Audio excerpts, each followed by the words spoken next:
فاتحہ.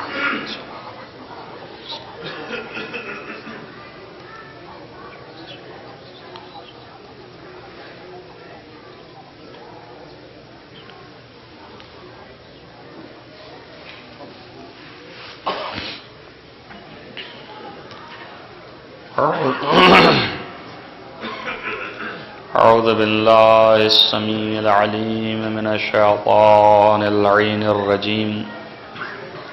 بسم الله الرحمن الرحيم وبه نستعين وهو المعين. الحمد لله رب العالمين والعاقبة للمتقين والجنة للموحدين والنار للملحدين والمنكرين.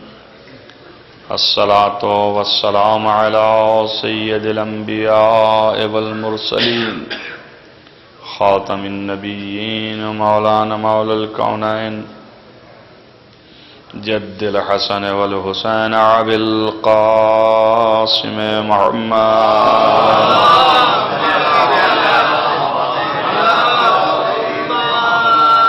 وآله الطيبين الطاهرين المعصومين المظلومين الذين أذهب الله عنهم الرجس وطهرهم تطهيرا.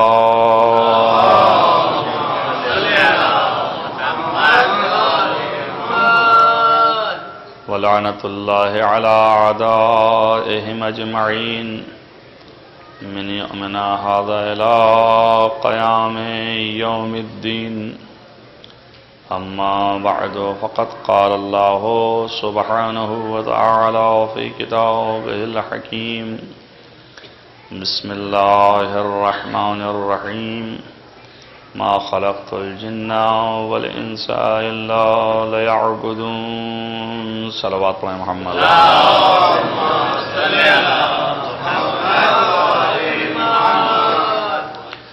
عزیزان گرامی مرتبت یہ آیہ کریمہ کہ جس کے اندر اللہ نے ارشاد فرمایا کہ میں نے جناتوں کو اور انسانوں کو خلق نہیں کیا، پیدا نہیں کیا ہے مگر صرف اس لیے کہ وہ ہماری عبادت کریں. اور اس عبادت اور عزاداری کے موضوع سے میں کل آپ کے سامنے کچھ معروضات پیش کیا ہوں اور یہ سلسلہ آپ کے سامنے جاری ہے. اس میں نے آپ کے سامنے چند سوالات اٹھائے تھے. ان میں سے پہلا سوال تو یہی ہے کہ خود عبادت جس کو اللہ نے ہمارے مقصد کو قرار دیا ہے خلقت کا، کہ خلق ہونے کا سبب عبادت ہے، صرف اس لیے پیدا کیا ہے کہ عبادت کے لیے. تو پہلا مسئلہ یہ ہے کہ ہمیں یہ سوچنا چاہیے کہ ہم اپنی زندگی اس میں گزاریں کہ جس کے لیے اس نے خلق کیا ہے. اگر اس سے ہٹ کر کے زندگی گزار رہے ہیں تو یہ ہم جو ہے وہ خود مقصد خلقت کو پورا نہیں کر رہے ہیں، ہم خود نہیں پورا کر رہے ہیں. اور کائنات کا مشاہدہ یہ ہے کہ اتنی بڑی انسانیت جو کہ سامنے دکھ رہی اور اتنے عظیم اور بہت تعداد کی جو انسانیت ہے، یہ انسان ہیں، ان میں سے تھوڑے سے ہیں جو عبادت کرتے ہیں اور باقی لوگ عبادت نہیں کرتے ہیں. جبکہ اللہ نے خلق کیا تھا سب کو عبادت کے لیے، تو چاہیے یہ تھا کہ سارے دنیا اور جہان کے لوگ عبادت انجام دیتے، لیکن سارے جہان کے لوگ عبادت انجام نہیں دے رہے ہیں. مشاہدہ یہی ہے کہ اگر مسلمان کو فرض کر لیا جائے کہ مسلمان جو ہے وہ عبادت کر رہا ہے، اس سے بحث نہیں ہے کہ کیسی کر رہا ہے، لیکن یہ کہ عبادت کر رہا ہے تو بھی مسلمان تو پورے دنیا کے انسان تو نہیں ہو گئے، بہرحال پورے دنیا کی اکثریت اللہ کی عبادت نہیں کر رہی۔ جس کے لیے اس نے پیدا کیا وہ اکثریت پورا نہیں کر رہی۔ تو دو چیزیں لازم آتی ہیں، ایک تو اپنی جانب سے اور دوسرا خدا کی جانب سے۔ اللہ نے جو مقصد اور غرض کے لیے پیدا کیا تھا تو اس کے علم میں تو بہرحال یہ تھا کہ یہ لوگ غرض اور مقصد کو پورا کریں گے نہیں، اس لیے کہ اکثریت ابھی بھی نہیں کر رہی ہے اور یہ سلسلہ قیامت تک چلے گا۔ تو اس نے کیوں خلق کیا؟ اس کو پیدا ہی نہیں کرنا چاہیے تھا۔ جس مقصد کے لیے پیدا کیا اس کے علم میں تو یہ تھا کہ اس کے اکثر جو ہیں نہیں کریں گے، اور جب نہیں کریں گے تو غرض پوری نہیں ہوگی، اور جب کوئی چیز کی غرض پوری نہ ہو تو وہ کام کرنے کا کوئی فائدہ نہیں ہے، بلکہ وہ کام جو ہے وہ لغو بھی ہو سکتا ہے، اور لغو چیز جو ہے قبیح ہے، برا ہے۔ کسی ایسے حکیم سے لغو سرزد نہیں ہو سکتا، لہذا اللہ سے یہ قبیح چیز کیسے سرزد ہوگی؟ اور اگر یہ سرزد ہوئی تو پھر اس کا جواب کیا ہے؟ بہرحال مشاہدہ یہی بتا رہا ہے کہ دنیا کے لوگ اکثریت عبادت نہیں کر رہے ہیں، اور جو کر رہے ہیں وہ تھوڑے سے ہیں، اور مقصد خلقت عبادت الہی ہے، اور عبادت الہی انجام نہ دے کر کے مقصد کو پورا نہیں کر رہے ہیں۔ تو جس کے لیے خلق کیا گیا تھا جب وہ نہیں کر رہے ہیں تو اللہ کے اوپر جو اعتراض آتا ہے وہ یہ ہے کہ وہ سے تو پتا تھا، علم میں اس کے تھا یہ عبادتیں نہیں کریں گے، کچھ کریں گے اور کچھ نہیں کریں گے۔ تو یا تو یہ مانیے کہ کچھ کے کرنے سے مقصد پورا ہو جا رہا ہے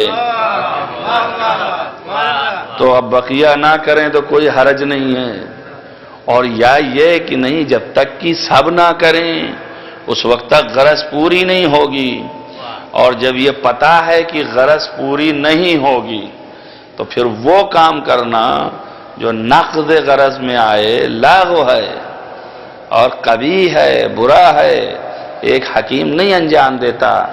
ہم اس لیے میز بنائیں کہ اس پر ہمیں کتاب رکھنا ہے، اس پہ ہمیں چیزوں کو رکھنا ہے تاکہ اس سے ہم استفادہ کر سکیں، اور ہم اس سے استفادہ نہ کریں ایسے ہی بنا کے خالص رکھی ہوئی ہے۔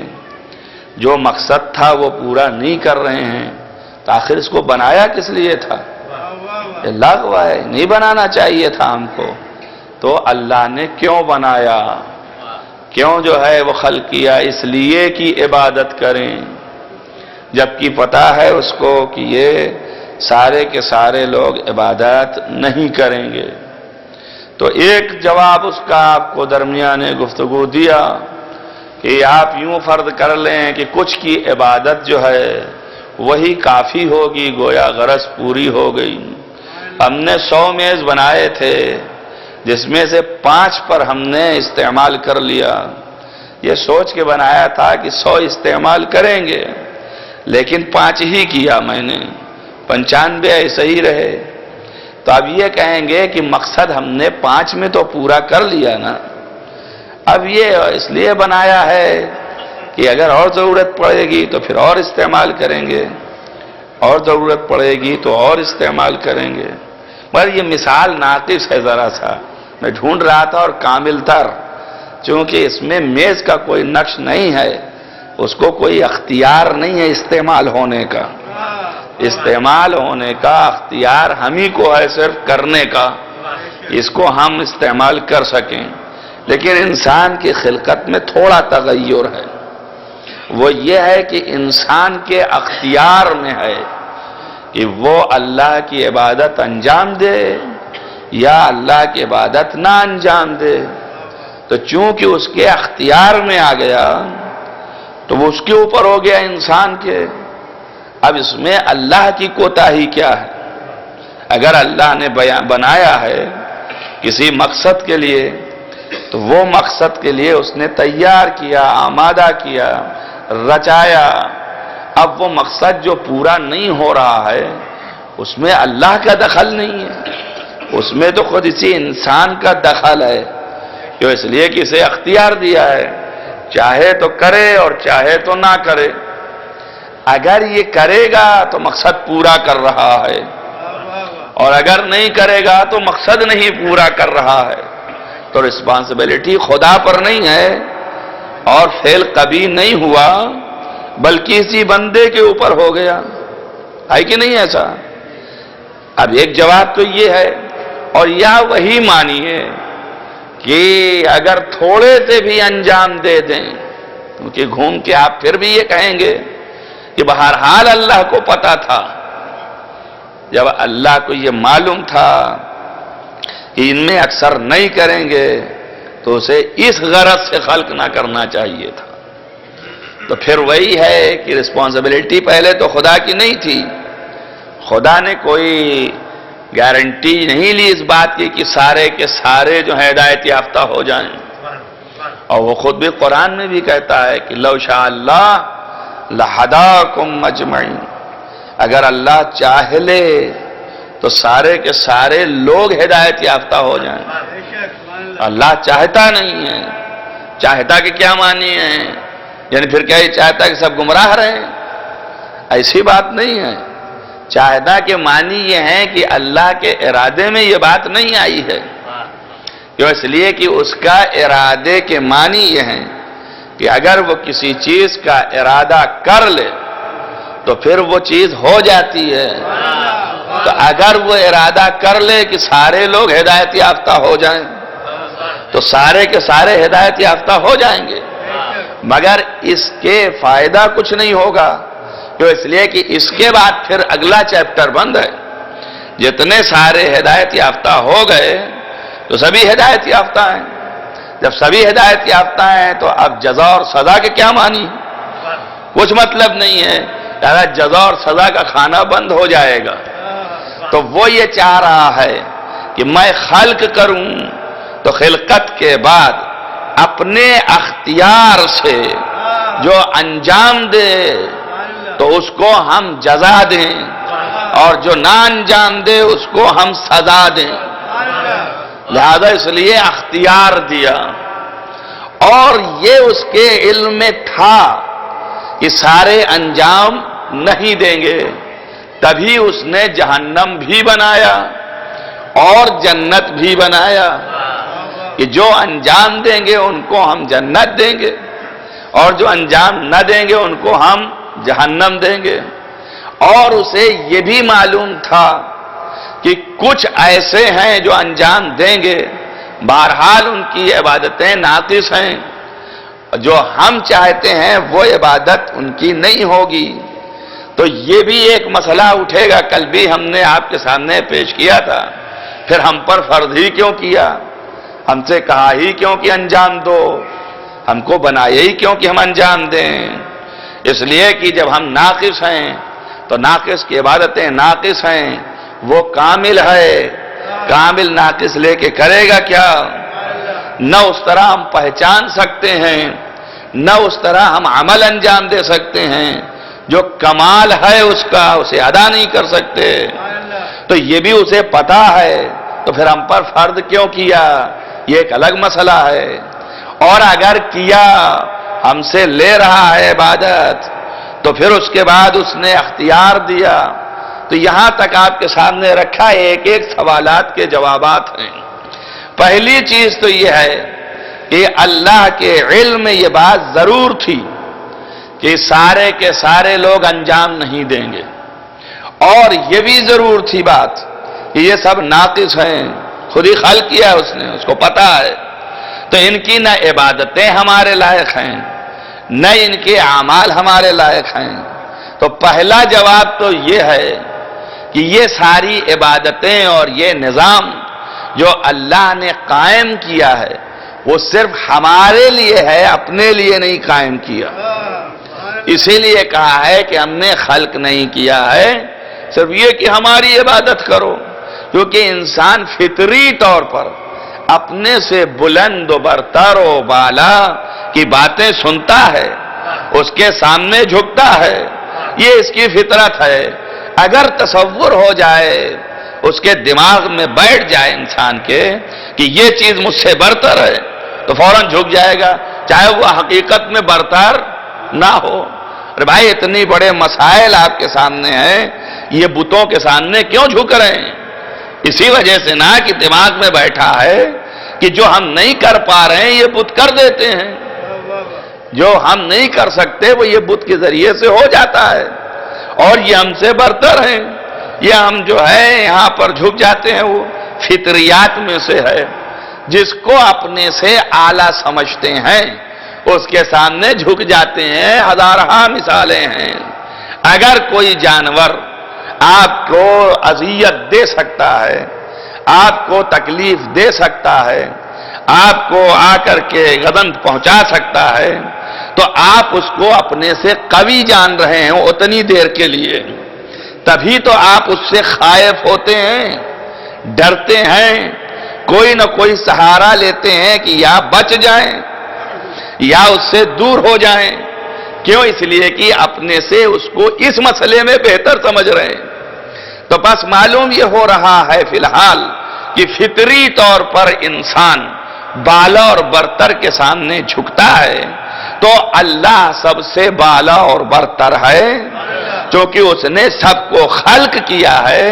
تو اس نے کہا کہ میرے سامنے جب جھکو گے اور جھکنے کی عادت بناؤ گے اور میرے کہنے پر چلنے کی کوشش کرو گے تو تمہاری حرکات ان کو تکلیف دہ نہیں ہوں گی، ان کی حرکات ان کو تکلیف دہ نہیں ہوں گی. اور جب آپس میں اختلاف نہیں ہوگا تو فساد نہیں ہوگا، اور جب فساد نہیں ہوگا تو زندگی سالم اور صحیح گزر جائے گی. تو ایک فائدہ عبادت کے قائم کرنے کا جو تھا وہ ہماری آپ کی زندگی کی اصلاح منظور تھی، کہ ہماری آپ کی زندگی صحیح طریقے سے چل سکے. جس طرح وہ چاہ رہا ہے ویسے کم سے کم ہم زندگی کر سکیں، وَإِلَّا ہماری عبادت کی اسے حاجت نہیں آئے. کیوں؟ اس لیے کہ عقلی دلیل کے حساب سے ہم ناقص ہیں، ہم کامل نہیں ہیں.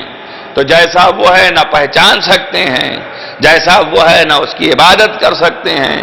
لیکن فرض اس لیے کیا کہ ہم اپنی زندگی صحیح و سالم گزار لے جائیں، کہیں سے ہماری زندگیوں میں نقص نہ آنے پائے.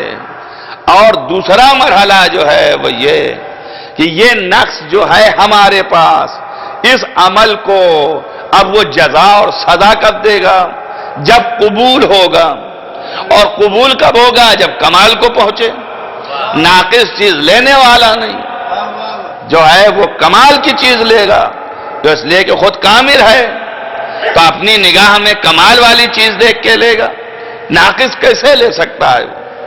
تو اب اس کے لیے میں آپ کو سمجھانا چاہ رہا تھا کہ ضرورت پڑی ہمیں کہ ہم اس کو کمال کی حد تک پہنچائیں، کہ اتنا کامل ہو جائے کہ اللہ کے نزدیک مقبول ہو جائے. کم سے کم وہ قبول کر لے. اگر وہ قبول کر لے تو پھر اس کے بعد جزا ملنے کے چانسز ہیں. اگر قبول نہیں کیا ہے تو جزا نہیں ہے اس کے اوپر. کم سے کم اتنا ضرور ہے کہ اگر جزا نہیں تو سزا بھی نہیں ہونی چاہیے. تو اس لیے کہ ہم نے انجام تو دیا مگر اس حد تک نہیں تھا.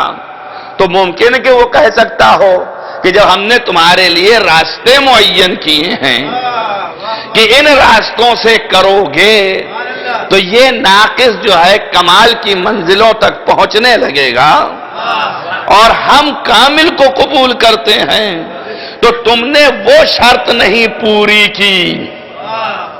چونکہ وہ شرط نہیں پوری کی اس لیے تمہارا یہ عمل قابل قبول نہیں ہے، اور نہ ہی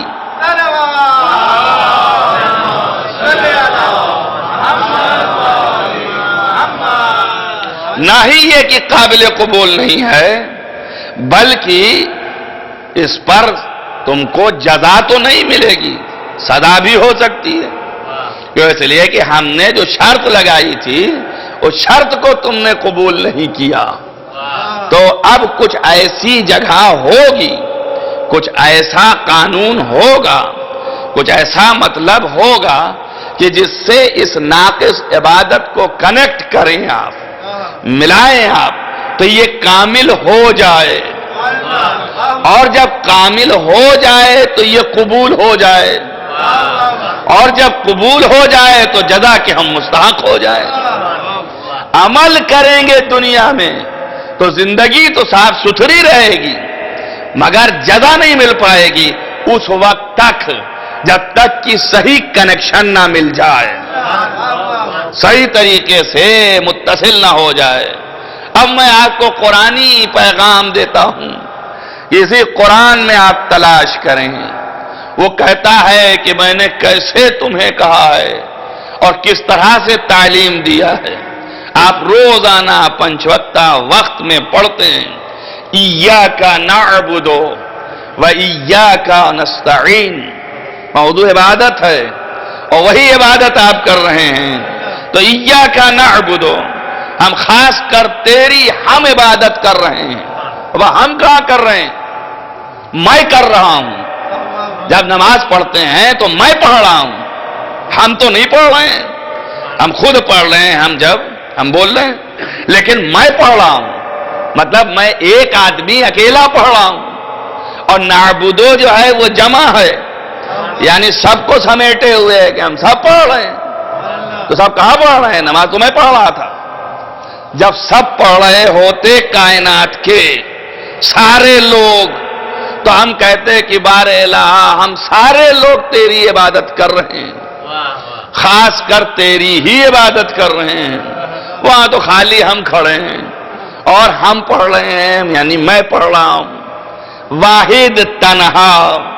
لیکن اللہ کہہ رہا ہے دہراؤ یہی کہ نعبدو، ہم سب پڑھ رہے ہیں۔ تو یا اللہ جھوٹی تعلیم دیتا ہے، جھوٹ سکھاتا ہے، عبادت میں بھی جھوٹ۔ ارے کھڑے ہم ہیں، تنہا کہہ رہا ہے سارے کے سارے لوگ، تو یہ کیا مطلب ہے؟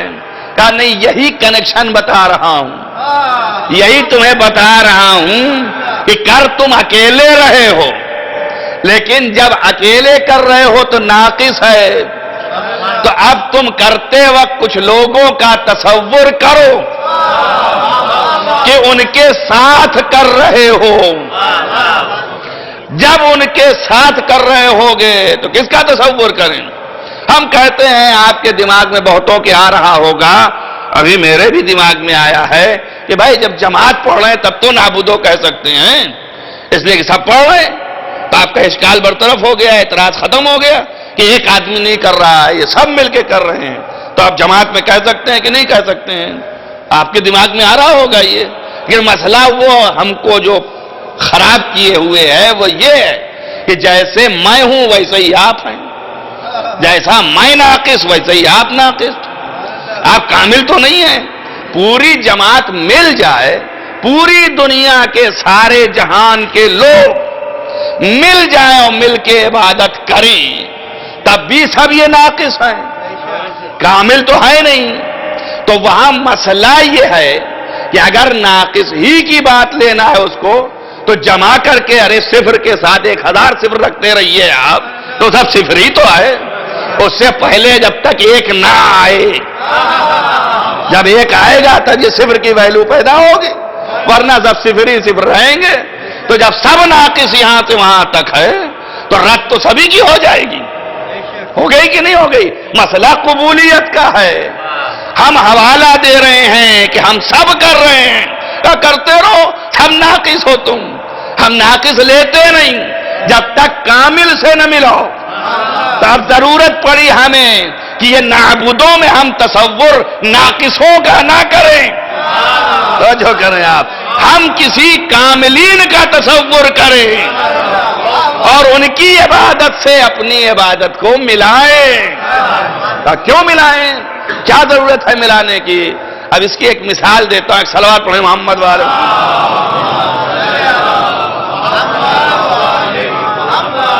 کیا حاجت ہے کہ ہم ملائیں؟ کس نے کہا کہ ہم ملائیں؟ اب اس لیے کہ قبول ہو جائے، تو اس کی کیا گارنٹی ہے کہ کامل کی قبول ہے؟ کہ بات اصل یہ ہے کہ جب کوئی چیز خریدتا ہے اور انسان، یہ تجاری قانون ہے اور قاعدہ ہے، جو تجارت والے ہیں ان کو زیادہ پتہ ہے، یہ قانون شریعت میں بھی ہے ہمارے پاس، اور دنیا کے عقلاء عالم اس قانون کو تسلیم کرتے ہیں کہ جب کوئی سامان آپ خریدیے اور سامان میں کچھ اچھے ہوں اور کچھ برے ہوں اور ان کو وہ ایک ساتھ رکھ کے بیچ رہا ہو، تو اس وقت قاعدہ یہ ہے کہ پورا لینا ہوتا ہے، اور اگر لوٹانا ہے خریدنے کے بعد تو پورا لوٹانا پڑے گا۔ یعنی فرض کیجئے کہ سیب کی ڈھیری ہے، اس میں 100 سیب ہیں، اس میں سے اکثر جو ہیں ناقص ہیں اور کم ہیں، خراب ہیں، سڑے جا رہے ہیں، اور کچھ تھوڑے سے اچھے ہیں۔ اس نے کہا یہ پورے 100 سیب کی جو صندوق ہے اس کو میں اتنے روپے کا بیچ رہا ہوں، تو اب آپ کو خریدنا ہے تو سارے کے سارے لینے پڑیں گے، اور اگر آپ منصرف ہوئے کہ ہمیں نہیں خریدنا ہے تو سارے کے سارے دینے پڑیں گے۔ یہ نہیں کہ آپ کہیں ان میں سے چن کر کے کہ یہ والا میں لیے لیتا ہوں اور یہ والا نہیں لیتا ہوں۔ بھائی قاعدہ یہ ہے کہ ہم دیں گے اچھے والے تو خراب والے بھی ساتھ میں لینے ہوں گے آپ کو، اور عقلاء عالم اس قانون کو مانتے ہیں۔ شریعت نے بھی اس قانون کو بیع صدقہ کہا ہے، یعنی خریدنا ہے اگر آپ کو، تو اگر اچھے لینے ہیں تو خراب بھی لینے، میں نے قیمت سب پر لگائی ہے، اس لیے کہ میرا مال جو تھا وہ میرا تھا، قیمت سب پر لگائی ہے۔ اب آپ کو اتھارٹی نہیں ہے کہ آپ اس میں سے اچھے چھانٹ لیں اور خراب والے ایک طرف کہیں کہ بھائی قیمت وہی لے لو مگر یہ اچھے والے دے دو، کہیں سڑے والے میں کیا کروں گا؟ آپ لے جائیے سب کو اور اپنے گھر میں چھانٹیے آپ جتنا چاہیے، اب جدھر چاہیے سڑے کو پھینکیے اور جدھر چاہیے اچھے کو لے جائیے، یہ آپ کو اختیار ہے، لیکن مجھ سے لینے کا اختیار آپ کو چھانٹ کے نہیں ہے، سب لینا پڑے گا، اور اگر رد کرنا ہے تو سب رد کرنا پڑے گا۔ تو وہ یہی سکھا رہا ہے۔ ہم لوگ عبادتیں تجارت کی کر رہے ہیں نا، ہم میں تو اتنا دم ہے نہیں کہ ہم تجارت کی نہ کر رہے ہوں، یا ہم تجارت کی کر رہے ہیں اس لیے کہ لالچ میں کر رہے ہیں کہ کچھ مل جائے، یا خوف سے کر رہے ہیں کہ ہم وہاں نہ جانے پائیں، اور یہ ناقص اگر رد ہو گئی تو کہیں نہ کہیں تو جانا ہی ہے بہرحال۔ تو اب چاہیے یہ کہ اس کامل کے ساتھ ڈھیری میں شریک ہو جائیں، تاکہ جب وہ کامل خریدا جا رہا ہو تو یہ ناقص بھی لے لیا جائے۔ تو اب ایسے کامل ڈھونڈیے ذہن میں، اور عبادت کرتے وقت یہ کہیے کہ یہ اتصال ہے عبادت کا انہی کے ساتھ۔ اب وہاں کہیے ایاک نعبد، ہم ان سب کے ساتھ مل کر کے کر رہے ہیں، ناقصوں کے نہیں، کاملوں کے ساتھ مل کے کر رہے ہیں، اور جو جتنا کامل ہوگا خریدار کی نظر اسی کامل پر رہے گی۔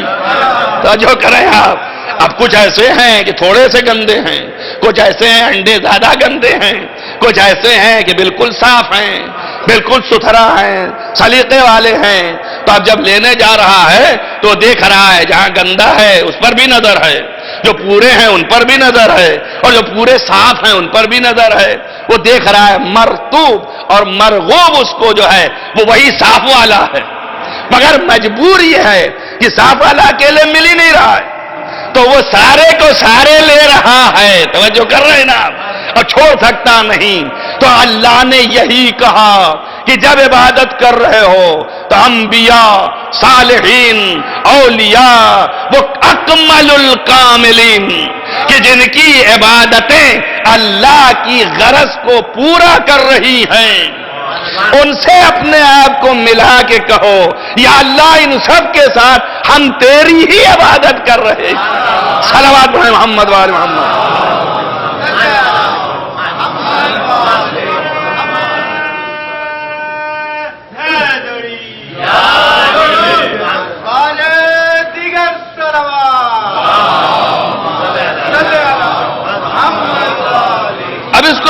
کرتے رہیں، قبول اسی وقت ہوگی جب آپ ان سب کا دل میں تصور لے آئیں۔ سکھا اللہ رہا ہے نا۔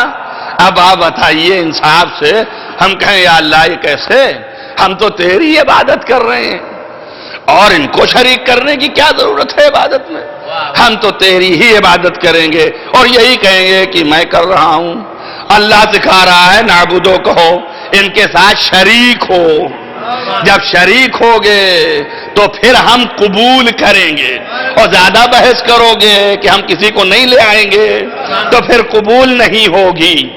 شریک ہو ان کے ساتھ، جب ان کے ساتھ شریک ہو جاؤ گے تو جیسے ان کی عبادتیں قبول ہیں ویسے ہی تمہاری بھی عبادتیں قبول ہوں گی۔ تو اب جو زیادہ اکمل ہوگا، زیادہ کامل ہوگا، اس کی عبادت زیادہ مرغوب ہوگی، لہذا اس کے اعتبار سے قبولیت اس کی زیادہ محبوب ہے، تو اس کی قبولیت کا مدار زیادہ ہے، وہ جلدی قبول کر لے گا۔ تو جہاں پر یہ بتایا کہ ان انبیاء، ان صالحین، ان اولیاء کا تصور کرو، وہاں پر یہ بھی بتایا کہ یہ جن کے تصور سے اپنی عبادت قبول کر رہے ہیں، بھئی حق یہ ہے کہ ان کا پہلے تصور ہونا چاہیے۔ تو ساری کائنات جو عبادت کرنی سیکھی جس سے، اس کا حق زیادہ ہے کہ اس کے ساتھ اپنی عبادت کو ملائے، ہے نا؟ تو پوری کائنات نے عبادت کرنا سیکھا کس سے؟ تو اب نبی نے فرمایا کہ ہم محمد و آل محمد جیسے ہی اللہ نے خلق کیا، ہم نے اس کی تسبیح کی، ہم نے اس کی تحلیل کی، اور ساری دنیا کی مخلوقات نے ہمیں دیکھ کے کیا۔ جو کیا آپ نے، تب حق اس کا زیادہ ہے۔ اسی لیے فرمایا الا ومن مات آل محمد مات شہیدا، یعنی جو آل محمد سے رابطہ کر لے تو وہ ایسا اٹھے گا کہ اپنے سارے اعمال پر شہید ہو کے اٹھے گا۔ صلوات محمد و آل محمد۔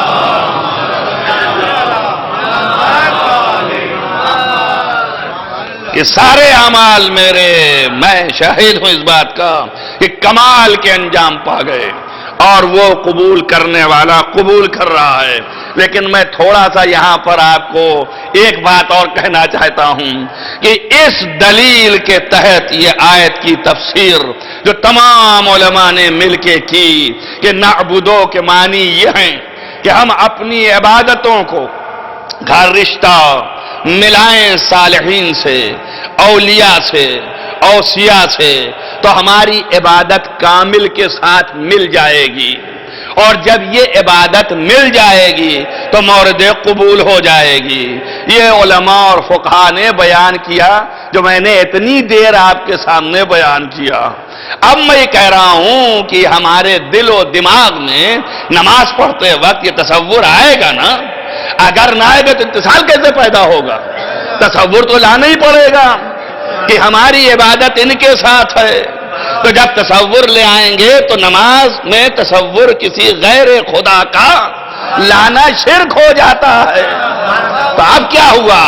انبیاء کا تصور لے آئے تو شرک نہیں ہے، توجہ کریں آپ، اور اللہ کے ان خاص بندوں کا تصور لے آئے کہ جن کی وجہ سے انبیاء خلق ہوئے، تو کیا شرک ہو جائے گا؟ بتائیے آپ، یہاں اللہ تعلیم دے رہا ہے نا کہ آپ تصور کرو انبیاء کا، اولیاء کا، اوصیاء کا، صدیقین کا، صالحین کا، یہ سارے جتنے مفسرین ہیں یہ لکھتے ہیں کہ ان سارے کا تصور جو ہے وہ اس کا باعث بنے گا کہ آپ کی عبادت قبول ہو جائے گی۔ تو اللہ کی عبادت کرتے وقت ان کا تصور شرک نہیں ہوگا؟ جو کریں آپ، ان کا تصور شرک نہیں ہوگا؟ کہا نہیں ہوگا، اس وقت کرنا چاہیے۔ تو بس میرا اتنا ہی کہنا ہے کہ عقل کو کھول کے سوچو کہ جن کا تصور کرنے سے شرک نہیں ہوتا وہ انبیاء ہیں، صالحین ہیں، اولیاء ہیں، صدیقین ہیں، شہداء ہیں۔ ارے جو لوگ یہ اتنے جتنے ہیں یہ خلق ہوئے جن کی وجہ سے، اگر ان کا تصور کر لے تو کہاں سے شرک ہو جائے گا؟ اس کے معنی یہ ہے کہ جب ان کا کر سکتے ہیں تو ان کے بھی کرنے میں دوبالگی پیدا ہوگی۔ اور اگر آپ کے نہیں سمجھ میں آ رہا کہ کیسے عبادت میں دوبالگی پیدا ہوتی ہے تو خود رسول اللہ سے پوچھئے. رسول اللہ سجدے میں ہیں اور حسنین ان کے اوپر سوار ہیں. جب حسنین سوار ہیں تو اللہ کہتا ہے کہ اب سجدے سے سر نہ اٹھانا، اس وقت تک عبادت انجام دیتے رہو جب تک یہ خود سے نہ اتر جائیں. جو کریں آپ تو اب آخر تصور رسول کو آیا کہ نہیں آیا؟ جب رسول کو تصور آیا حسین کا تو نماز باطل ہو جانی چاہیے تھی، لیکن اللہ نے اور حکم دے دیا کہ سجدہ طول کر دو. تو اتنی بات تو سمجھ میں آ گئی کہ نبیوں کے کی تصور سے یا اولیاء کے تصور سے، صالحین کے تصور سے کہیں آپ دکھائیے یہ ہے کہ ملا دیجئے تو عبادت قبول ہوگی، لیکن یہ کہیں نہیں آیا کہ عبادت میں اضافہ ہو جائے گا. جو کریں آپ. لیکن آل محمد وہ ہیں کہ جن کا تصور محمد کر لیں تو محمد کی عبادت کو معراج حاصل ہو جائے. صلوات پڑھیں محمد و آل محمد.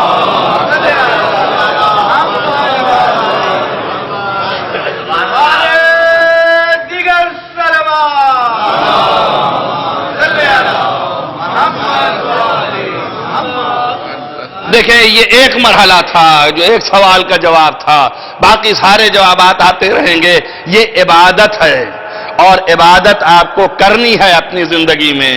آپ مسلمان بن چکے ہیں، آپ نے قرآن پر اعتقاد پیدا کر لیا، اللہ کو مان لیا، رسول کو مان لیا، تب اس کے حکم پر عمل کرنا ہے آپ.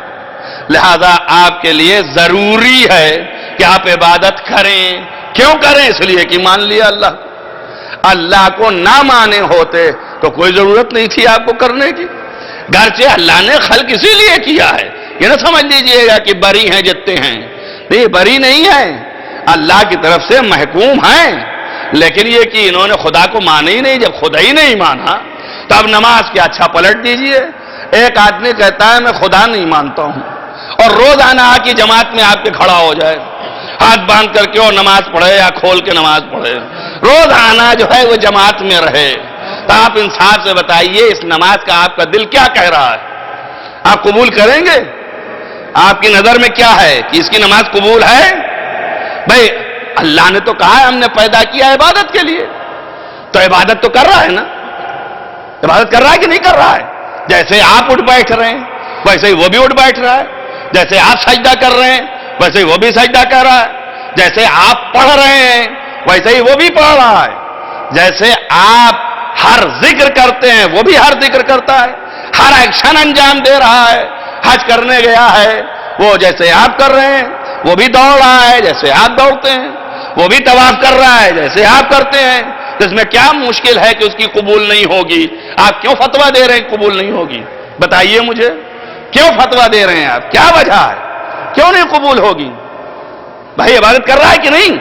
اللہ نے پیدا کیا ہے تو عبادت ہو رہی ہے نا، اسی عبادت کے لیے عبادت کر رہا ہے. تو بات کیا ہے کہ قبول نہیں ہوگی؟ آپ کیوں دائیں بائیں جھانک رہے ہیں کہ یہ کیوں کر رہے ہیں؟ آپ کو کیا کرنا ہے؟ بھائی عبادت کر رہا ہے، وہ اللہ نے پیدا کیا ہے کر رہا ہے، مگر اللہ کو نہیں مانتا. تو آپ کیا جواب دیں گے؟ یہی نا کہ چونکہ اللہ کو نہیں مانتا اس لیے اس کا کیا ہوا کوئی فائدہ نہیں رکھتا ہے. تو اس کے معنی یہ ہو گئے کہ نماز پڑھنے سے پہلے، روزہ رکھنے سے پہلے، حج کرنے سے پہلے، زکوٰۃ دینے سے پہلے خدا کا اعتراف کرے. یہی ہوا نا. اس کے معنی یہ ہے کہ پہلے عمل انجام دینے سے ایمان کا ہونا ضروری ہے. جب تک ایمان نہ ہوگا یہ عمل فائدہ مند نہیں ہوگا، ہے نا. تو اب عبادت کی حقیقت میں سے ایک حقیقت یہ ہے کہ جب تک کہ ایمان نہ ہو اس وقت تک اس اظہار کا کوئی فائدہ نہیں. اور اچھا یہ بھی لیجئے کہ ایمان ہے دل میں، اللہ مانتے ہیں، اس کے بعد ہم نماز نہیں پڑھتے، روزہ نہیں رکھتے، حج نہیں کرتے، زکوٰۃ نہیں دیتے. ہم ایمان رکھتے ہیں کہ اللہ ہے، کہ جو یہ عام ہے یہ تو جلدی ذہن میں آئے گا، کیوں؟ اس لیے کہ یہ عام ہے. عامت المسلمین یہی کر رہے ہیں، عامت المومنین یہی کر رہے ہیں. دونوں پہلو دیکھیں آپ. ایک پہلو وہ تھا کہ وہ خدا نہیں مانتا اور عبادت کر رہا ہے، اور ایک پہلو یہ ہے کہ خدا مانتا ہے مگر عبادت نہیں کر رہا. تو آپ بولیے کیا ہونا چاہیے؟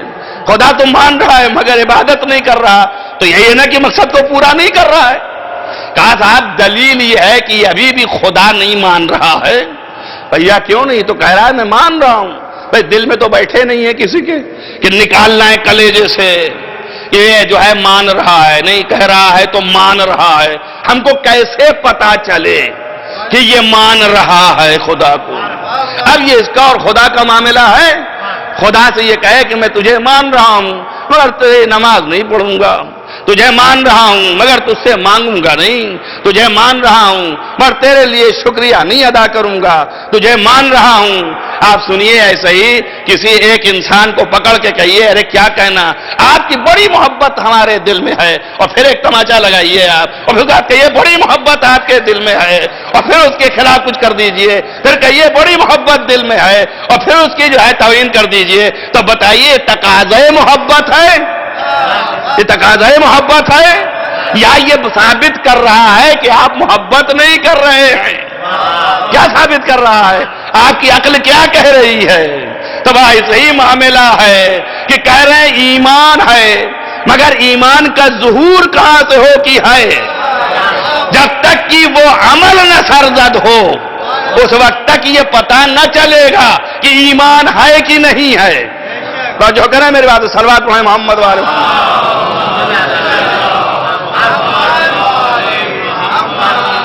لہذا یہ کرنا بھی ضروری تاکہ اپنے ایمان کو آپ سمجھائیں۔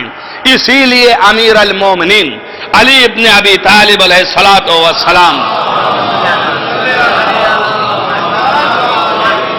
نہج البلاغہ میں ارشاد فرمایا یا ایھا الانسان، اے مومن متوجہ ہو جا، یستدل علی ایمانہ بالعمل، عمل کے ذریعے سے اس کے ایمان کا استدلال کریں گے کہ جو اس کے اندر چھپا ہے یہ چھپا جو ہے اس سے ظاہر ہو رہا ہے۔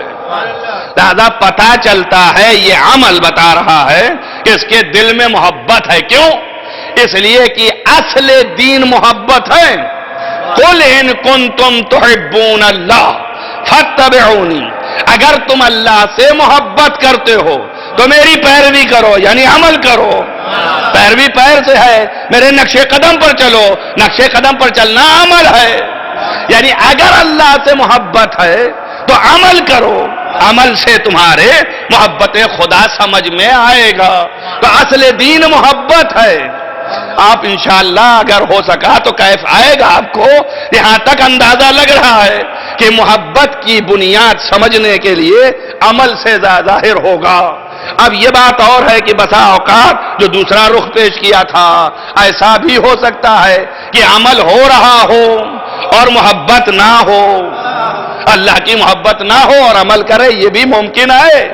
مگر وہ اگر ہوگا تو چونکہ دل میں محبت نہیں ہے تو عمل اس کو کھینچ کے نہیں لے جا رہا ہے، وہ کسی وجہ سے آپ کے دربار میں آ رہا ہے تاکہ آپ کی صف میں وہ بھی کھڑا ہو جائے، تاکہ اپنے کام کر سکے اور آپ سے وہ ظاہر میں دکھائے کہ ہم آپ ہی جیسے ہیں۔ تو ایسے لوگوں سے بھی ہوشیار رہنے کی ضرورت ہے۔ تو پورا جو ہے اس عمل سے یہ بھی نہیں پتا چلے گا کہ یہ آدمی واقعاً محبت رکھتا ہے یا نہیں، تو اس میں دھوکہ نہیں کھانا ہے۔ تو اب دونوں کیفیتیں ہیں۔ تو اب فرمایا کہ یہاں پر دیکھنا یہ ہے کہ جو عمل کر رہا ہے اس عمل میں اگر دوام ہے، توجہ کریں آپ، اس عمل میں کی کیفیت میں اگر اخلاص و دوام ہے تو سمجھنا یہ محبت سے کر رہا ہے۔ اور اگر اس عمل کی کیفیت میں نہ دوام، نہ اخلاص، نہ ہمیشہ کرتا ہے اور نہ خلوص سے کرتا ہے، یہ دونوں نہ پائی جائے تو سمجھنا بغیر محبت کے کر رہا ہے۔ صلوات پڑھیں محمد وآل محمد۔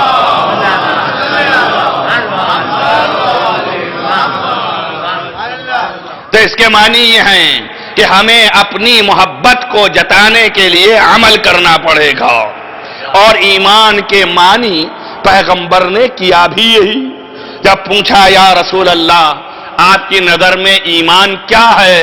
تو رسول اللہ نے فرمایا الایمان تصدیق بالجنان، دل سے تصدیق کرنا، والعمل بالارکان، اور ہاتھ پیر سے عمل کرنا، اور پھر اس کے بعد فرمایا والاقرار باللسان، اور زبان سے اقرار کرنا۔ اقرار زبان سے کرنے کے معنی ہے کہ بولو، بغیر بولے ہوئے نہیں سمجھ میں آئے گا۔ اب آپ دیکھیے 3 مرحلے ہیں، ایک دل میں لے آنا، اور ایک مرحلہ عمل کو پیش کرنا، اور تیسرا مرحلہ زبان سے بولنا، اقرار کرنا۔ اقرار کریں تو زبان سے آئے۔ اب آپ کہیے ہم دل میں رکھے بیٹھے ہیں، نہ ہم عمل کریں گے نہ ہم زبان سے کہیں گے، تو اس کے معنی کیا ہوئے کہ ایمان ایک ہی حصہ ہے آپ کے پاس، 2 حصے نہیں ہیں۔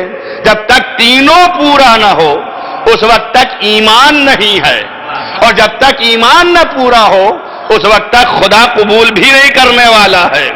ایک صلوات پڑھیے محمد وآل محمد۔ اگر یہ خشک لگ رہا ہے تو میں تھوڑا تر کرتا ہوں آپ کے لیے کہ ایمان 3 منزلوں سے گزر کر کے کامل ہوتا ہے، تو کل ایمان ان 3 مرحلوں پر ہے، اس سے کم نہیں ہے۔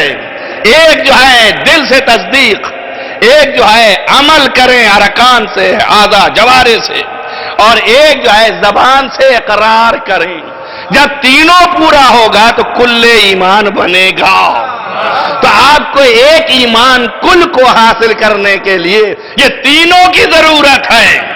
تو جب تصدیق قلب ہو تو آواز آئی حب علی عبادہ، علی کی محبت تمہارے دل میں آنا عبادت ہے۔ اور جب دوسری کیفیت آئی اقرار باللسان تو آواز آئی ذکر علی عبادہ، علی کا ذکر عبادت ہے۔ اور جب تیسری کیفیت آئی عمل کی تو فرمایا النظر الی وجہ علی عبادہ، علی کے چہرے کی طرف نظر کرنا عبادت ہے۔ صلوات پڑھیں محمد وآل محمد۔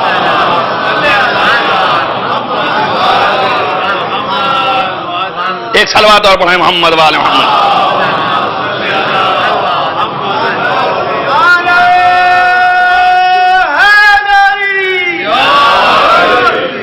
اب ایک سوال میرا ہے کہ یا رسول اللہ ایمان کامل نہیں اس وقت تک جب تک محبت علی نہ آئے، کامل نہیں اس وقت تک جب تک ذکر علی نہ ہو، کامل نہیں اس وقت تک جب تک علی کے چہرے پر نظر نہ ہو، تو یہ مسلمانوں کے لیے کیسے حل ہو سکتا ہے؟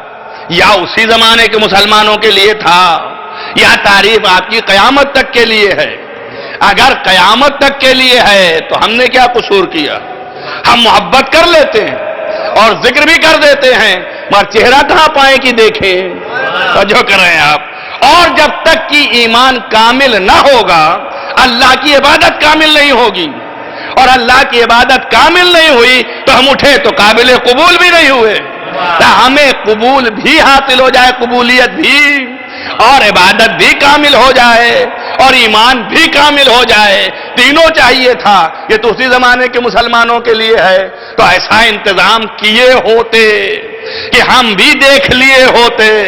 تو ربی نے کہا جتنا سامنے ہے اتنا تو پہلے کر کے دکھاؤ۔ سامنے محبت کرنا ہے، سامنے ذکر کرنا ہے، محبت کرو اور ذکر کر کے بتاؤ کہ ہم جو ذکر کر رہے ہیں یہ دلیل محبت ہے۔ تو جو کر رہے ہیں تو اتنا کر لو، تیسرا میں پورا کرا دوں گا۔ پہلے یہ 2 تو کرو۔ جو لوگ یہ 2 بھی نہیں انجام دے رہے ہیں وہ سرے سے ایمان کا کچھ بھی نہیں کر رہے ہیں نا، کہ کر رہے ہیں۔ پہلا یہ کہ محبت کرو، دل میں محبت لے آو علی کی، اور دوسرا یہ ہے کہ پھر ذکر کرو تاکہ ہم سمجھیں کہ یہ 2 ادا کر رہے ہو۔ اب تیسرا اس وقت کامل کرے گا، اسی لیے فرمایا کہ کوئی نہیں مرتا جہان میں مگر اس وقت کہ جب دم نکلتا ہوتا ہے تو علی اس کے پاس آتے ہیں۔ جو کر رہے ہیں آپ۔ اب یہ بات ہے کہ جو مومن 2 چیزوں کو قبول کیے ہوئے ہے اس کے پائتی آ کے چہرہ دکھا دیتے ہیں تو وہ کامل الایمان ہو کے اٹھ جاتا ہے، اور جو کافر ہوتا ہے اور یہ یہ دو چیزیں نہیں رکھتا اس کے سراہنے کھڑے رہتے ہیں. صلوات پڑھیں محمد وآل محمد.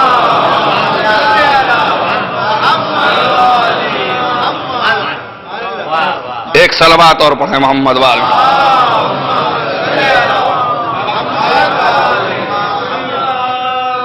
بس اب اپنی باتیں کرنی تھی مجھے کہ یہاں تک آپ نے واضح کر لیا کہ بغیر ایمان کے یہ عمل فائدے مند نہیں.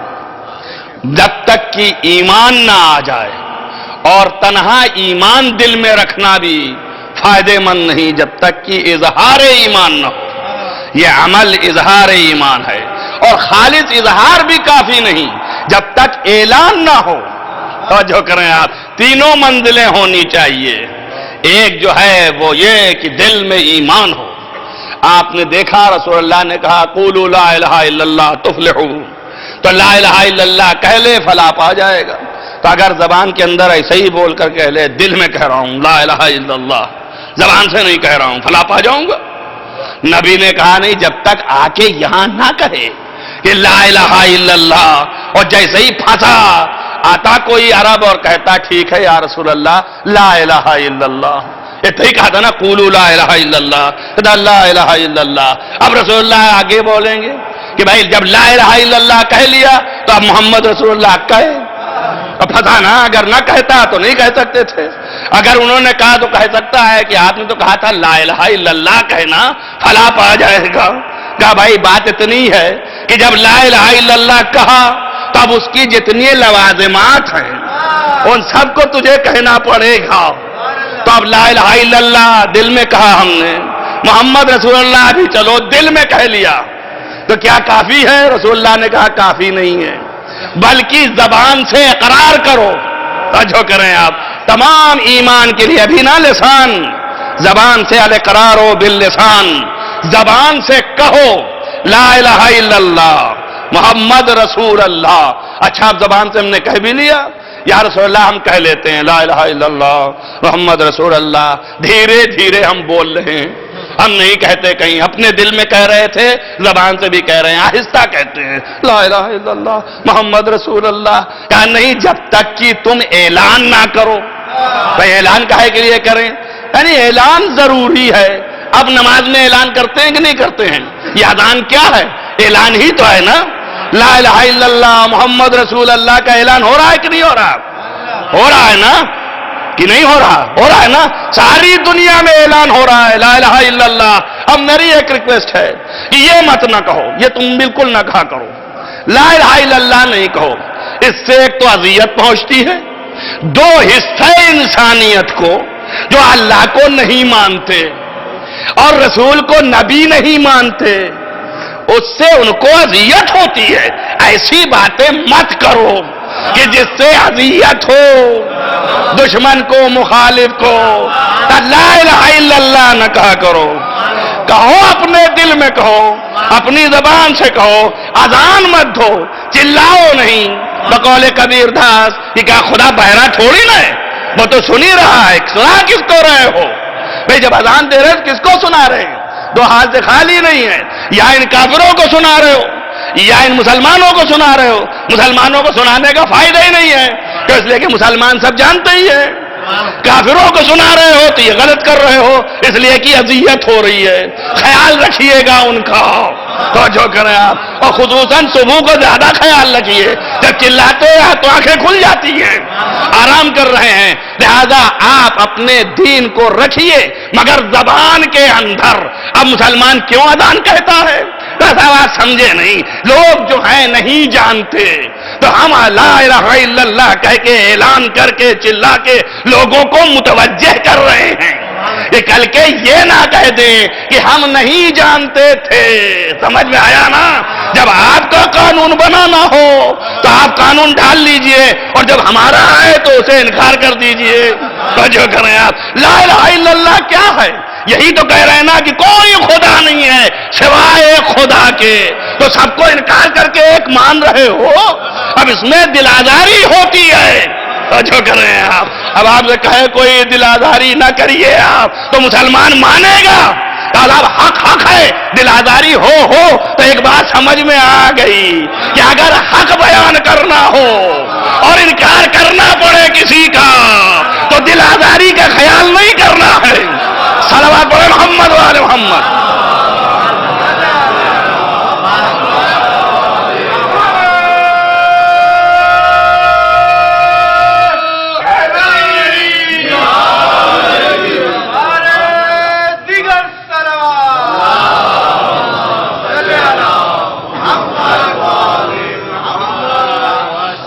حق یہی ہے، اس لیے حق کے اعلان کے لیے آپ کو کوئی دل آزاری کا خیال نہیں کرنا ہے.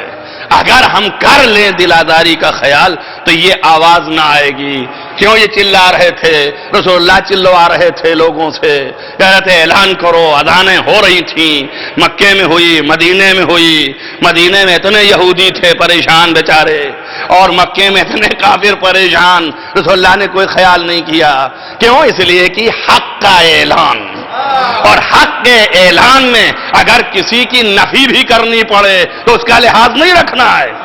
تبھی تو نہ کہہ رہے ہیں کوئی معبود نہیں ہے، یہ 360 جو ہیں یہ نہیں ہے، تو ہمارا اللہ ہے. یا رسول اللہ بنیاد نہ ڈالیے ورنہ آگے والے گڑبڑ کریں گے. جو کریں آپ یہ بھی اپنا حق کا اظہار کریں گے، کہیں گے کوئی امام نہیں ہے سوائے اس امام کے.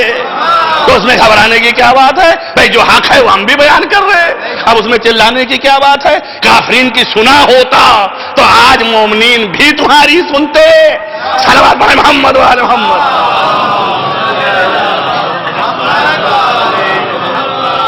لیکن نہیں صاحب، اصلاح بھی کریے، اصلاح کی بھی ضرورت ہے. تو اصلاح بھی کیے دے رہے ہیں بھائی، اتنا ہی رکھیے جتنے میں اصلاح ہوتی ہے. اب یہ تھوڑی مطلب ہے ان کا دیش نہ پکاریے کہ لوگ جو ہیں وہ اڑ جائیں. خیال رکھیے. تو ہم اتنی تیز تو نہیں چلا رہے ہیں، لیکن ہم متوجہ کر رہے ہیں اس لیے کہ جیسے آپ نے متوجہ کیا کہ یہ مسلمان ہیں، یہ اللہ کو پکار رہے ہیں. اگر تم کل کے کہو کہ ہمیں پتہ نہیں تھا تو یہ بتا رہے ہیں کہ اللہ ایک ہے. ویسے ہی ہم بھی چیخ رہے ہیں کہ اب دیکھیے کوئی نہیں ہے، صرف یہی ایک ہے، ادھر ہی آ جاؤ، تاکہ کل کے یہ نہ کہنا کہ ہمیں پتہ نہیں تھا. توجہ کیا آپ نے بھائی؟ اسی لیے مجلسیں ہو رہی ہیں تاکہ مجلسوں میں اعلان ہو، لوگ بھی آئیں. کوئی بھی آ سکتا ہے یہاں پر، کوئی بھی آئے، سنے، حقیقت کو سمجھے. حقیقت نہیں بدلی جا سکتی ہے، حقیقت نہیں ختم کی جا سکتی ہے، حقیقت اپنی جگہ پر رہے گی. دل آزاری اور دل شکنی کا خیال حق کے بیان میں نہیں ہوتا. اور جو کہ آپ نے اگر ہوتا تو جائز ہوتا شروع سے. بس دل آزاری اور دل شکنی کا خیال اپنے عمل اور ایکشن سے ہوتا ہے کہ ہم ایکشن ایسا نہ کریں، عمل ایسا نہ کریں کہ دل آزاری ہو. لیکن حق کو تو نہیں بدل سکتے. حق ہے، حق کو بیان کریں گے. لہذا عزاداری میں جو یہ مجلس عام طریقے سے ہوتی ہے اور سب کے لیے ہے کہ کوئی بھی آ جائے، کوئی بھی سیکھے، اس لیے کہ اعلان عام ہے. جو چاہے آئے، یہاں پر ہمارا بیان جاری ہے. حق جو ہے وہ بیان ہوتا رہے گا.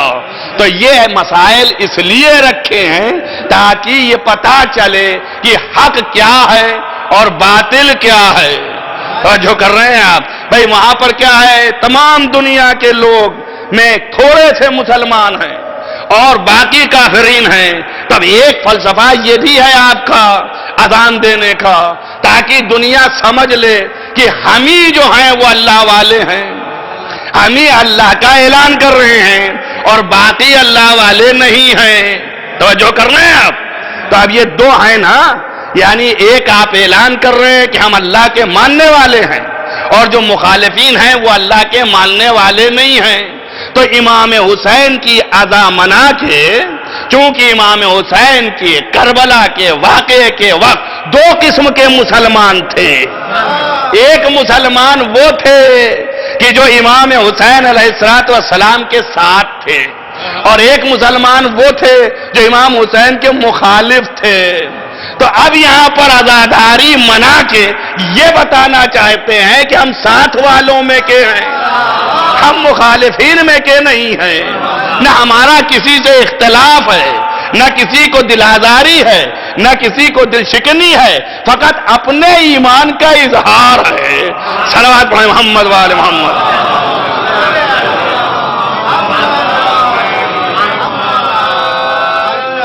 بس عزیزان گرامی، اس حیثیت سے آپ اندازہ لگائیں کہ یہ عزاداری اس لیے عبادت ہے تاکہ آپ حق کا اظہار کریں، اور حق کے اظہار میں کسی کے پابند نہیں، اور کوئی کسی کے اوپر زیر اثر نہیں ہے کہ کوئی کسی کے اثر کو قبول کرے۔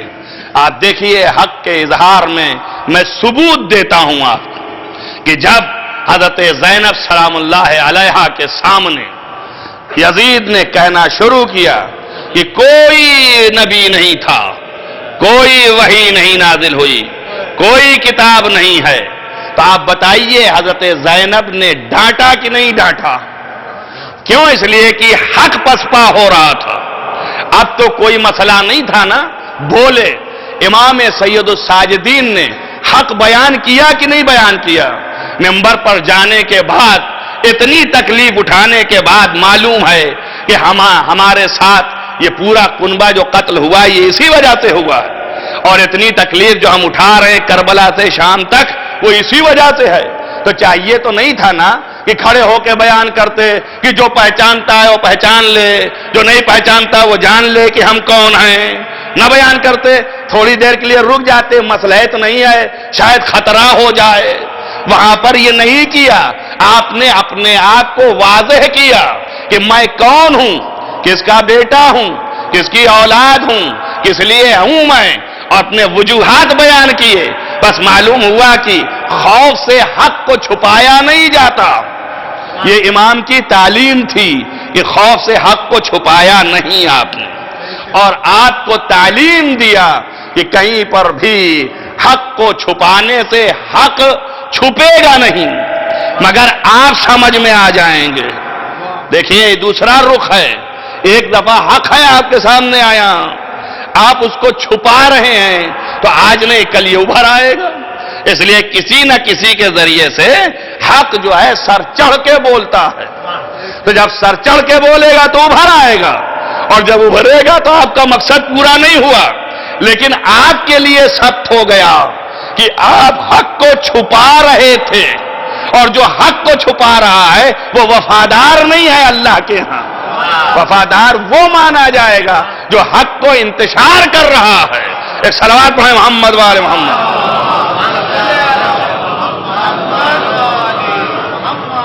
اس کو بھی ایک استدلال آپ کے سامنے رکھتا ہوں قرآنی، آپ غور کریں اس پر اور فکر کریں۔ بس مجلس تمام کر دیا تھا میں، آپ اس پر غور کریں۔ اللہ نے کہا ان اللہ ملائکتہ یصلون علی النبی یا ایھا الذین آمنوا صلوا علیہ وسلموا تسلیما۔ صلوات پڑھیں محمد۔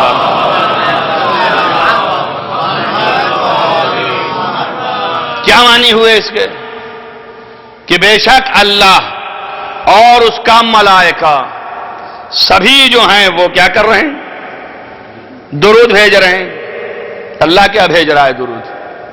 جیسے ہم درود پڑھ رہے ہیں اسے اللہ بھی پڑھ رہا ہے، تو وہاں پر اللہ کے درود پڑھنے کے معنی ہیں نزول رحمت کے۔ اللہ رحمت کو نازل کر رہا ہے۔ ملائکہ کیا کر رہے ہیں؟ وہ دعا مانگ رہے ہیں کہ نازل کرتا جا، ہے نا۔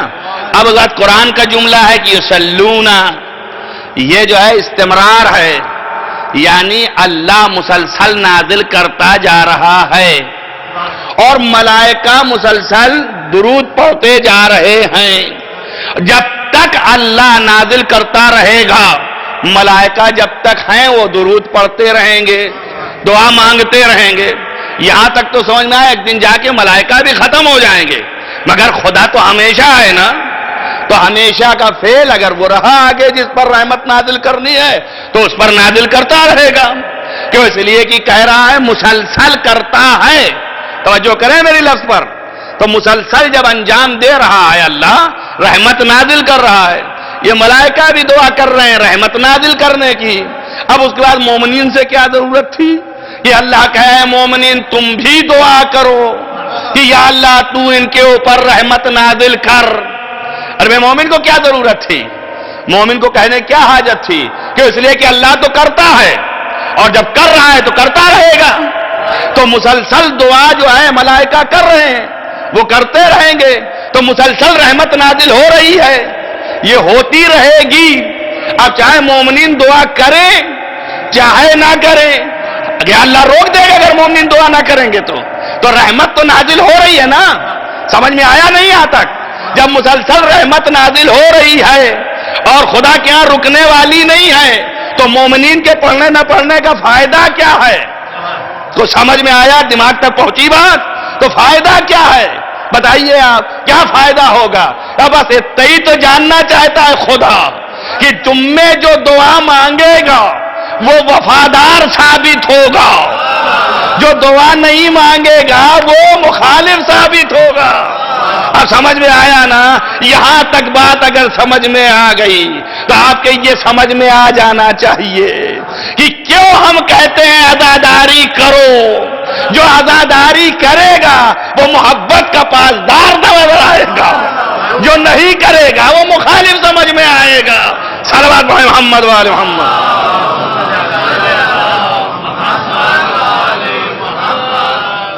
اس میں کوئی بھی ذرہ برابر آپ کو ذرہ برابر یہ نہ سوچئے گا کہ آپ کی عزاداری کرنے سے عزاداری ہوگی، وہ ہے اور ہوتی رہے گی۔ اس لیے کہ تم میرا ذکر کرو میں تمہارا ذکر کرتا ہوں، جو ذکر ہی نہیں بلکہ قیامت تک کے لیے ذکر ثابت کر دیا حسین ابن علی نے۔ جب یہ ذکر ثابت ہو گیا قیامت تک کے لیے تو اب یہ ذکر ہوتا رہے گا، ہر ذرہ حسین کی عزاداری کرے گا۔ عزاداری میں اہم چیز وقت زیادہ ہو گیا اس لیے ختم کر دیتا ہوں، آئندہ کل آپ کے سامنے ہر شے عزاداری کی، ہر شے کائنات کی حسین کی عزاداری کر رہی ہے۔ آپ روایات پر ہیں کہ جس وقت سے شہادت امام علی مقام ہوا لوگوں نے بیت المقدس میں رہنے والے لوگوں نے پتھر اٹھایا تو خون ابل رہا تھا۔ اس کے معنی یہ ہے کہ کائنات کے ذرات کے اوپر اثر پڑا ہے، اور یہ انشاءاللہ آپ کے سامنے ثابت کروں گا کہ یہ فطری تھا اثر ہونا، تو اس لیے کہ قلب کائنات یہ ہیں، جب دل پر اثر ہوتا ہے تو اعضاء و جوارح پہ اثر ہوتے ہیں۔ عزیزان گرامی، یہ اس وقت بھی جب بھی لوگوں نے دیکھا، آج بھی علامتیں موجود ہیں، ہر ذرات جو ہے حسین کا تعزیہ کر رہے ہیں۔ فقط آپ کے تعزیہ منانے سے یہ سمجھ میں آئے گا کہ آپ وفادار ہیں یا وفادار نہیں ہیں، اور اسی لیے جو وفادار ہیں ان میں جو کمیاں ہیں ان کمیوں کی پر کرنے کے لیے سید عالمین نے وعدہ کیا ہے، اسی کے لیے یہ شفاعت ہے۔ عزیزان گرامی، حضرت علامہ شیخ صدوق علیہ الرحمہ اپنی کتاب معروف جو کہ اتمام النعمہ کے نام سے ہے، اس کے اندر یہ روایت لکھتے ہیں کہ روز حشر ایک ندا آئے گی، غضوا ابصارکم، اپنی آنکھوں کو نیچے کرو۔ اللہ اکبر۔ کس لیے کرو کہ اذن جاءت فاطمۃ سیدۃ نساء العالمین، اس لیے کہ محشر میں فاطمہ سیدۃ نساء العالمین آ رہی ہے۔ اللہ اکبر۔ سیدہ عالمین تشریف لا رہی ہیں، فاطمہ محشر میں اللہ کا حکم ہوگا کہ اپنی نگاہیں نیچے رکھو۔ میں اتنا ہاتھ جوڑ کے پوچھوں بی بی، اے سید عالمین، آپ کا اتنا بڑا احترام ہے کہ حشر میں کوئی آنکھیں نہیں اٹھا سکتا، لیکن آپ کے اہل حرم کوفہ و شام کے بازار میں بے ردا پھرائے گئے، جزاکم ربکم خیر الجزا، فرمایا یہ آواز آئے گی، اس کے بعد ایک نور کی عماری ہوگی اور نور کا اونٹ ہوگا جس پر ہماری ہوگی، اس نور کے اونٹ کی مہار جبریل کے ہاتھ میں ہوگی، اور رسول آگے آگے، علی پیچھے پیچھے، اور آ کے حشر میں کھڑا ہوگا۔ آواز آئے گی، کہاں ہے میری کنیز؟ تو پردہ اٹھے گا، حوض سے بی بی نکلے گی۔ عزیزو جب نکلیں گی تو فرمائے گا خدا، اے محمد علی سے پوچھو کہ فاطمہ کیا لائی ہے؟ اپنے گنہگاروں کو بخشوانے کے لیے۔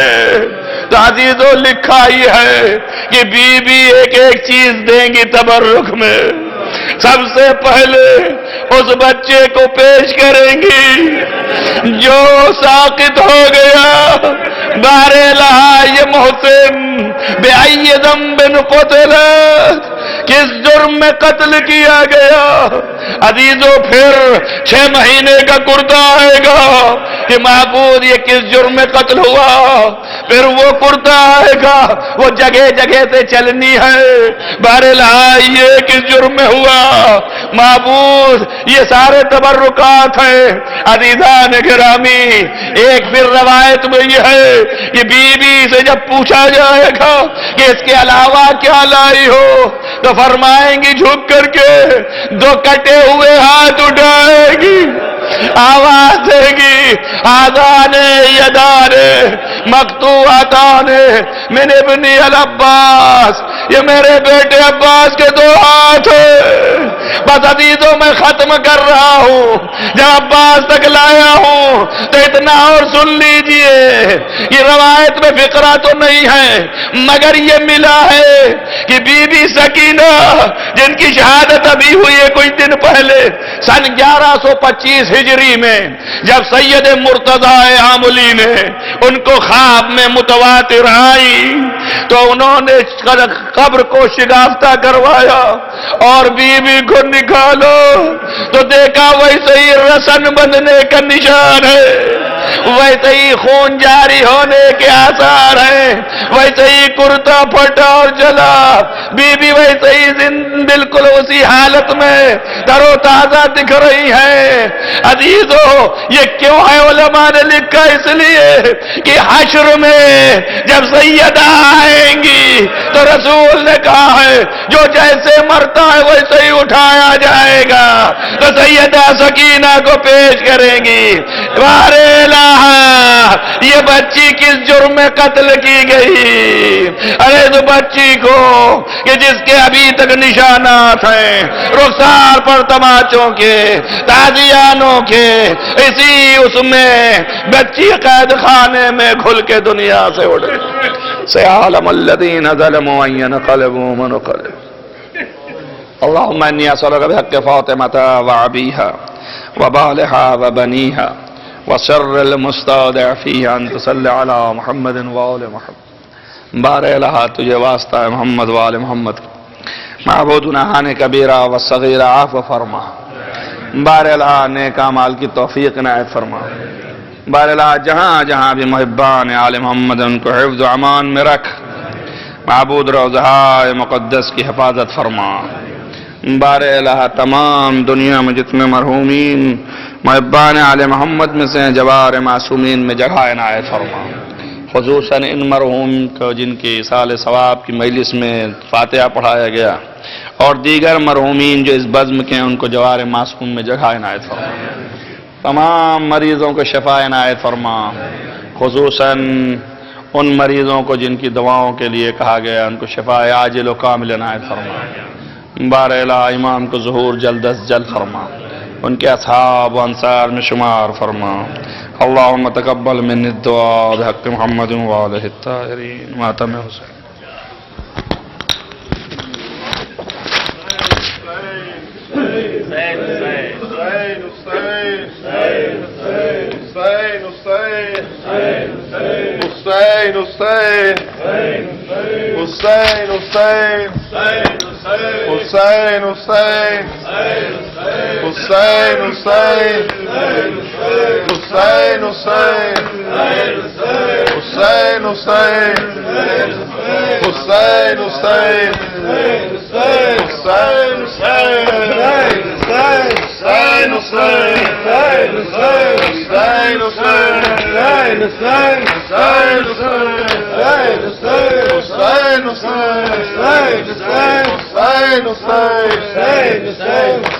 میرا شہر والا اکبر، میرا شہر والا اکبر، میرا شہر والا اکبر، میرا شہر والا اکبر، میرا شہر والا اکبر میرا شہر والا اکبر میرا شہر والا اکبر میرا شہر والا اکبر زخم دل کے دکھاؤں میں کیسے زخم دل کے دکھاؤں میں کیسے تیرا لاشا اٹھاؤں میں کیسے اکبر میرا شہر والا اکبر اکبر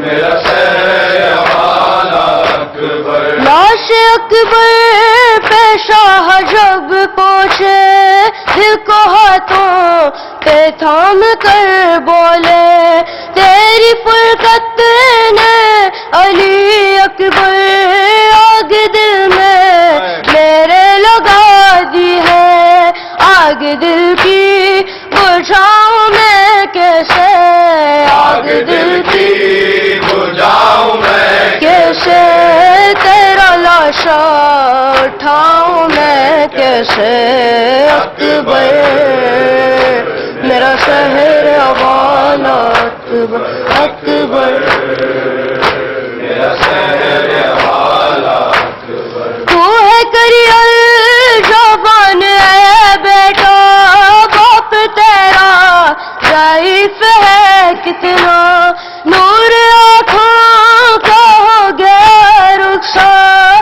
تجھ کو آتا نہیں نظر خیمہ لے کے خیموں میں جاؤں میں کیسے لے کے خیموں میں جاؤں میں کیسے تیرا لاشا اٹھاؤں میں کیسے اکبر میرا شہر والا اکبر اکبر میرا شہر والا اکبر جس نے 18 سال پالا تھا کیسے دیکھے کہ وہ تیرا لاشا تیری شادی کا تھا جسے ارماں کیسے جھلے کہ وہ تیرا صدمہ تیری ماں کو بتاؤں میں کیسے تیری ماں کو بتاؤں میں کیسے تیرا لاشا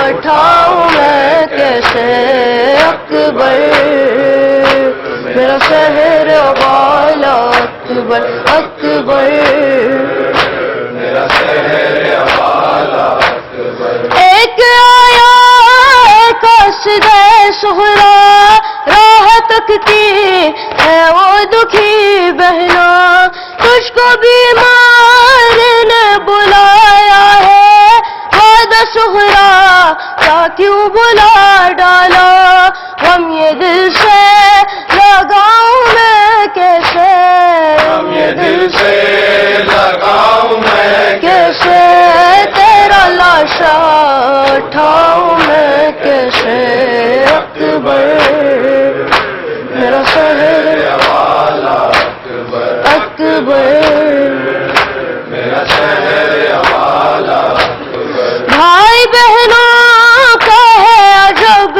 رشتہ جس کا ثانی کہیں نہیں ملتا جو کہ صغرا نے یہ لکھا اکبر ایک دکھیا کی لاج رکھ لینا مر گیا تو بتاؤں میں کیسے مر گیا تو بتاؤں میں کیسے تیرا لاشا اٹھاؤں میں کیسے اکبر میرا شہر والا اکبر میرا شہر والا اکبر حسین حسین حسین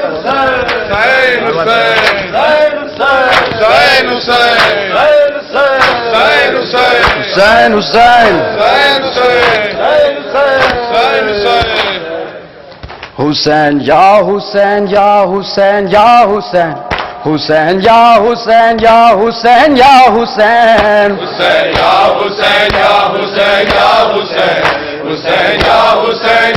حسین یا حسین زہرا کا لاڈلا بے جرم بے خطا ہے مارا گیا، ہے مارا گیا۔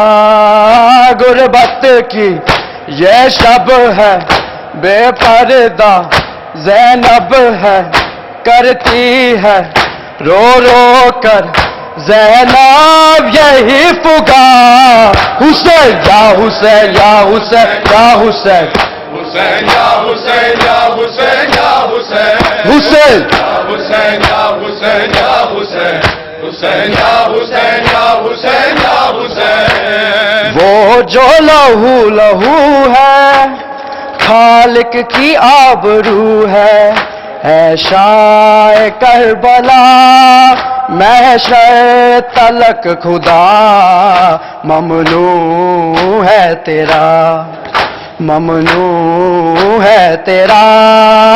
تو حق کا رنبر ہے، نبیوں سے بڑھ کر ہے، تیرے ہی صدقے میں باقی ہے یہ جہاں۔ حسین یا حسین یا حسین، حسین یا حسین یا حسین یا حسین، یا حسین یا حسین یا حسین حسین یا حسین یا حسین یا حسین زینب کو بس یہ غم ہے، اس بات کا علم ہے، بھڑکا کے نینوا زہرا کے لال کا لاشا پڑا رہا، لاشا پڑا رہا۔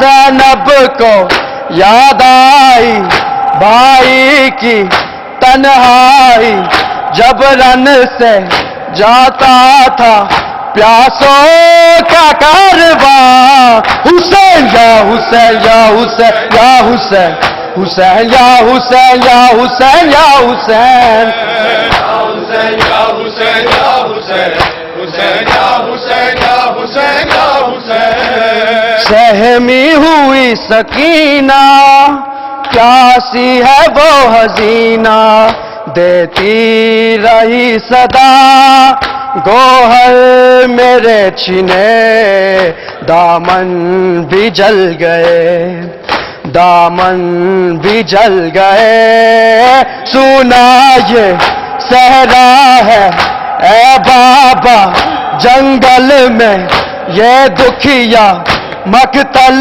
میں ڈھونڈے تجھے کہاں۔ حسین یا حسین یا حسین، یا حسین حسین یا حسین یا حسین یا حسین، یا حسین یا حسین یا حسین حسین یا حسین یا حسین یا حسین بابا کو رونے والی سینے پہ سونے والی، اب ساری زندگی کیسے وہ سوئے گی، کیسے وہ سوئے گی۔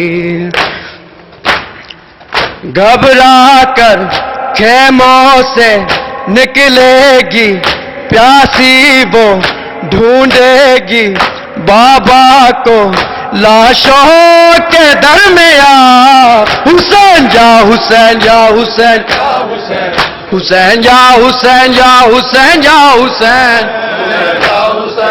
حسین یا حسین، حسین یا حسین یا حسین یا حسین، حسین یا حسین یا حسین حسین یا حسین یا حسین یا حسین حسین یا حسین یا حسین یا حسین حسین یا حسین یا حسین یا حسین حسین یا حسین یا حسین یا حسین حسین یا حسین یا حسین یا حسین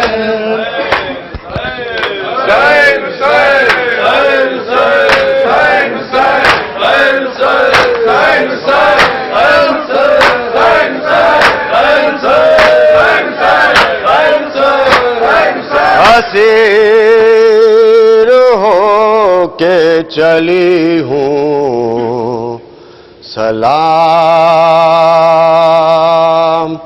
اے بابا، اسیر ہو کے چلی ہوں سلام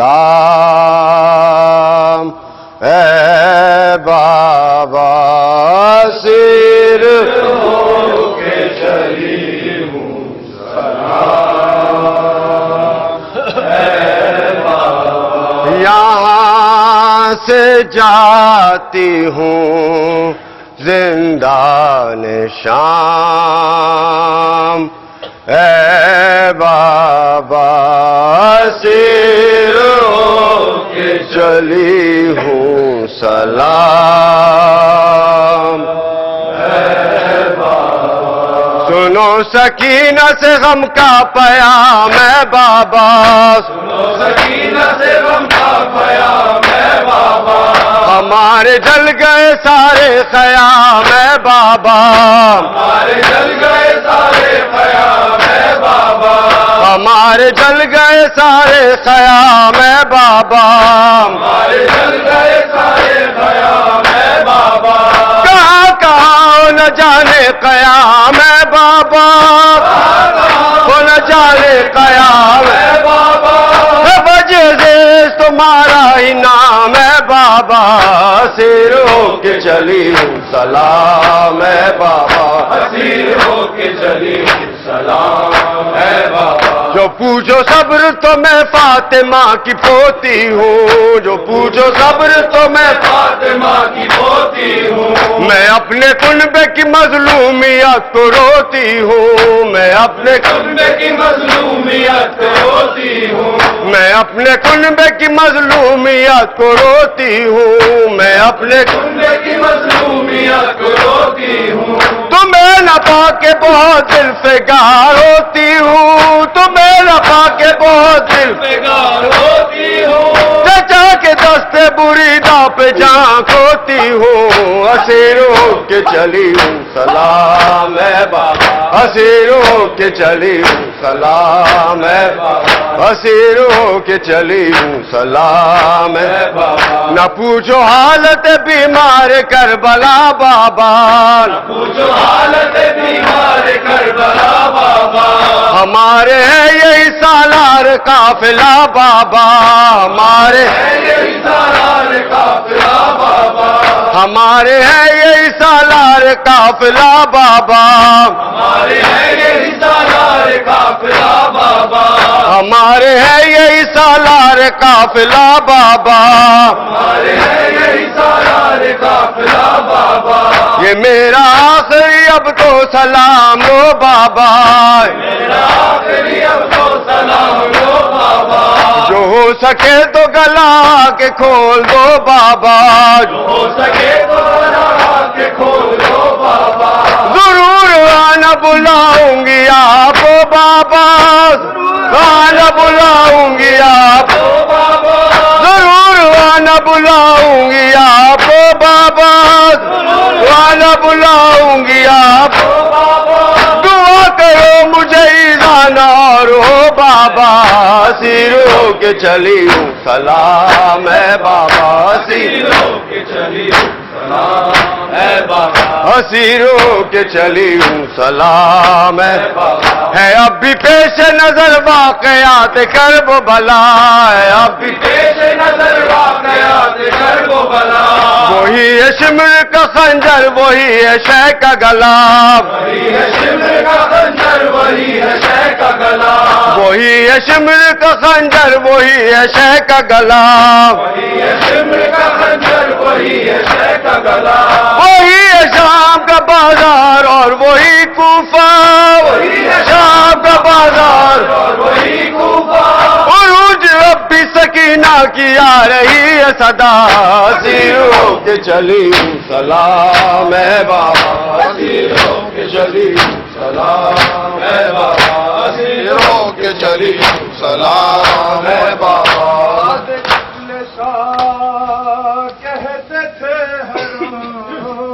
بعد قتل شاہ کہتے تھے حرام بعد قتل شاہ کہتے تھے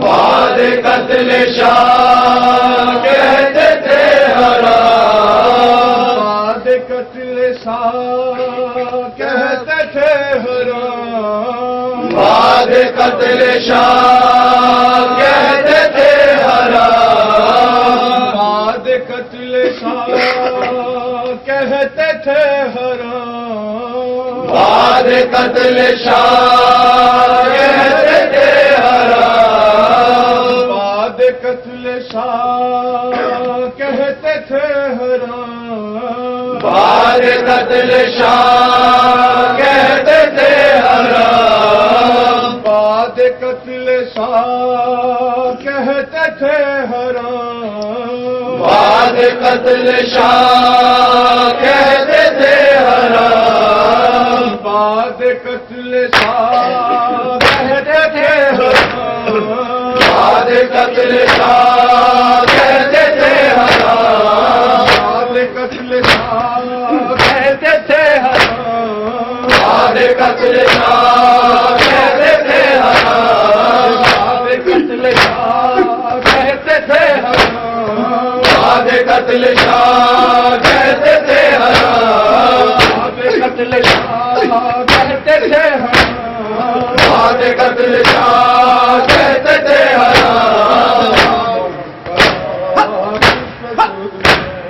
یا محمد کچھ تشدد ہے، یا محمد کچھ تشدد ہے، یا محمد کچھ تشدد ہے، بدل گیا گھر بھی لٹ گیا، اے مجل گیا گھر بھی لٹ گیا، اے مجل گیا گھر بھی لٹ گیا، اے مجل گیا گھر بھی لٹ گیا، اے مجل گیا گھر بھی لٹ گیا، اے مجل گیا گھر بھی لٹ گیا، اے مجل گیا گھر بھی لٹ گیا، اے مجل گیا گھر بھی لٹ گیا، اے مجل گیا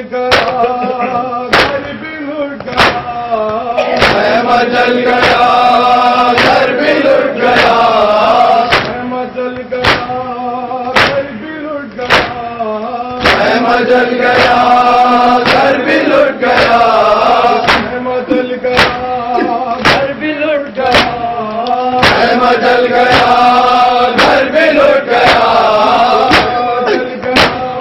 گھر بھی لٹ گیا، اے مجل گیا گھر بھی لٹ گیا،